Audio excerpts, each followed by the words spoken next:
Făt frumos din lacrimă, după Mihai Eminescu.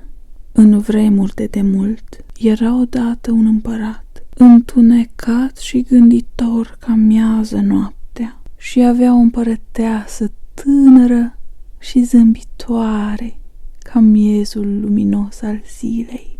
De 50 de ani ducea împăratul război greu cu împăratul vecin, dar oful lui cel mai mare era că nu avea urmaș. Într-o noapte, pe când se ruga împărăteasa Maicii Domnului, văzu apărând o lacrimă pe icoană, sărutând-o, o sorbi până în adâncul sufletului și rămase însărcinată. Născu un fiu alb ca spuma laptelui, cu părul bălai ca razele lunii, și-i puse mama numele Făt frumos din lacrimă.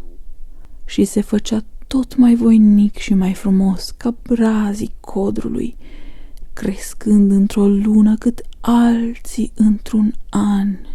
Când fuse destul de mare, puse să-i facă un buzdugan și plecă să se lupte el singur cu oștile împăratului ce-l războiau pe tatăl său. Și mergea aruncând buzduganul cale de o zi și cântând din fluier atât de frumos, de toată natura se oprea în loc ascultându-l. Numai el mergea mai departe.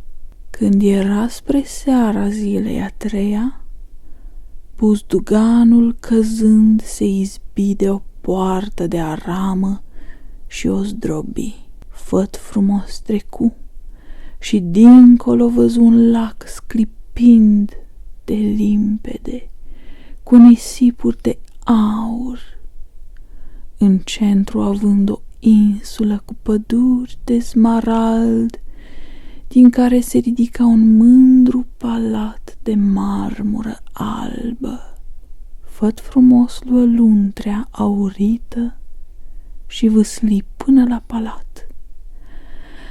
Acolo, intrând, văzu săli mari, cupole arcuite, candelabre cu sute de brațe, iar în mijlocul unei săli o masă mare din aur, și la ea stăteau boieri în haine aurite. Toți erau frumoși și voioși, dar mai ales unul din ei, cu haina de pietre scumpe și cu inel de aur pe cap cu diamante, era frumos ca luna unei nopți de vară.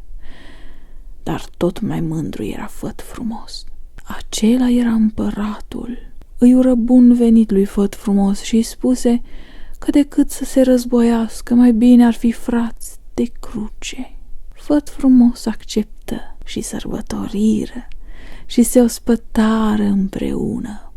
Împăratul îi spuse lui Făt frumos de problema pe care o aveau în împărăția lor. Muma pădurii făcea mari stricăciuni supușilor împăratului, iar împăratul, neputând-o birui ca să nu-i prăpădească toată împărăția, trebuia să-i dea tot al 10-lea copil al supușilor. Apropiindu-se miezul nopții, se auzi un vuiet. Făt frumos ieși și o văzu pe muma pădurii venind. Sări la ea și o luă de mijloc și o trânti într-o piuă peste care surpă o stâncă, apoi o legă cu 7 lanțuri. Muma pădurii plecă spre casă cu piatra în care era legată, brăzdând apele lacului în două. Făt frumos se duse după ea. Urmă șanțul lăsat de piatră pe pământ până într-o poiană. Acolo văzu o căsuță albă, înconjurată de straturi frumoase de flori, iar pe prispa casei torcea o fată frumoasă, scăldată în razele lunii. Fata îl iubea pe Făt frumos și l-a învățat cum să o biruie pe muma pădurii, care era și mama ei. În fața casei erau 2 buți, una cu apă și una cu putere. Muma pădurii păcălea pe adversarii săi, făcându-i să creadă că beau apă, pe când ea bea putere. Buțile fiind inversate, în timpul luptei făt frumos a băut putere și muma a băut apă fără să știe și așa a biruit-o. Apoi a luat-o pe fată și a plecat înapoi la palat. Acolo, fratele de cruce s-a bucurat nespus de bucuria lui făt frumos și a mulțumit că i-a scăpat de necaz, dar apoi s-a întristat. I-a zis lui făt frumos că și el iubește o fată, dar nu o poate fura de la tatăl său, Genarul, om mândru, sălbatic și aspru. Făt frumos nu mai stete pe gânduri și își luă rămas bun de la Ileana, că așa o chema pe frumoasa lui. Își luă un cal și plecă să-i o aducă fratelui său de cruce pe iubita lui, fata Genarului. Ajunse la castelul Genarului. Acesta era plecat la vânătoare cale de o zi. O luă pe fată pe cal și plecă cu ea cât de repede putu.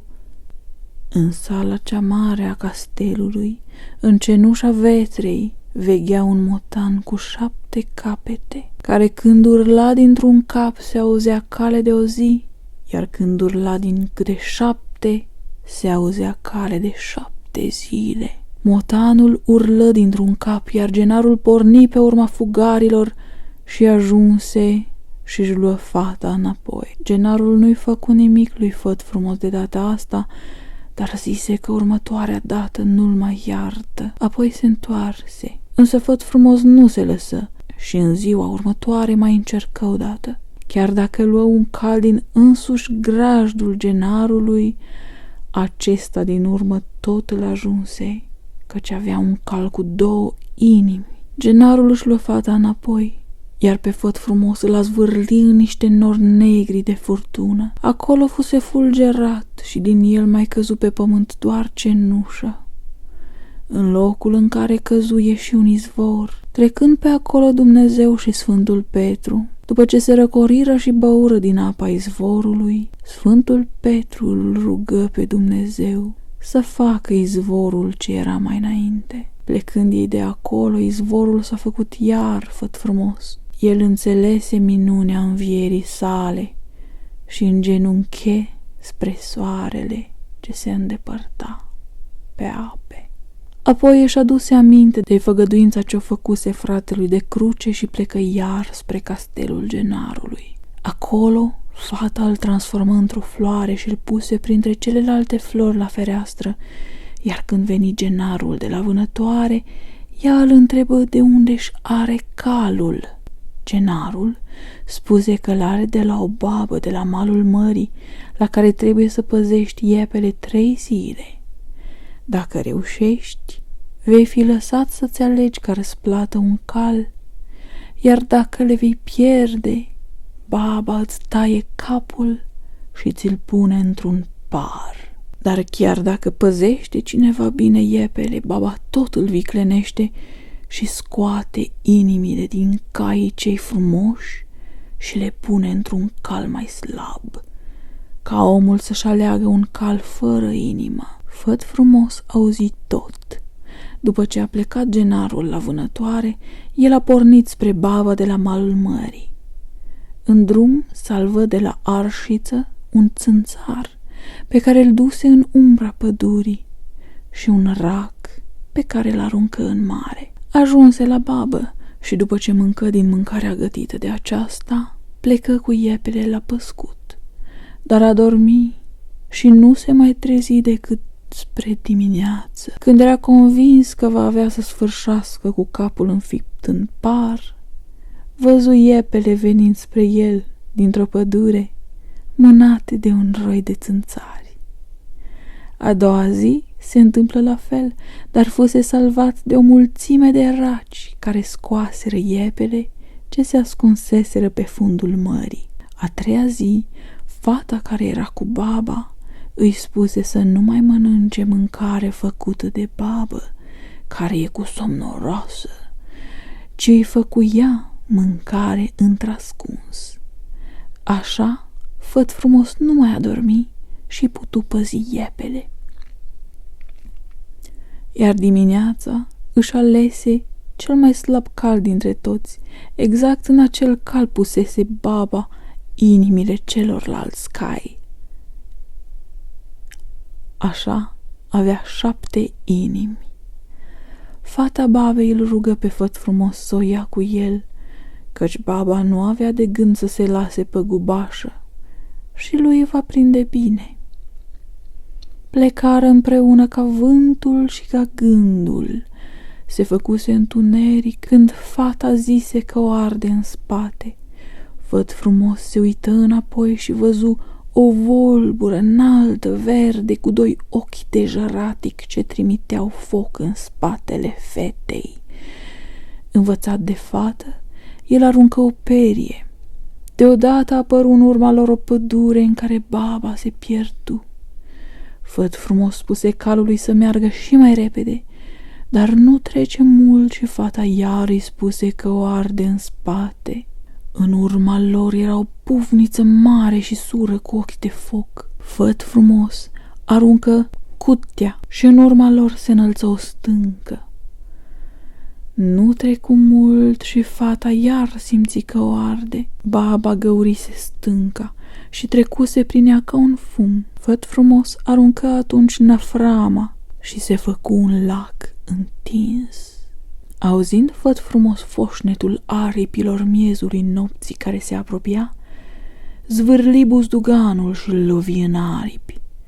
Atunci ea croncăni de 12 ori, iar baba, care acum înnota pe la mijlocul lacului, adormi și se scufundă în lac, rămânând acolo pe veci. Duhurile nopții se porniră, iar fata se făcu asemenea lor și merse cu ele la cer. Dimineața Făt Frumos își luă calul și merse iar la castelul genarului.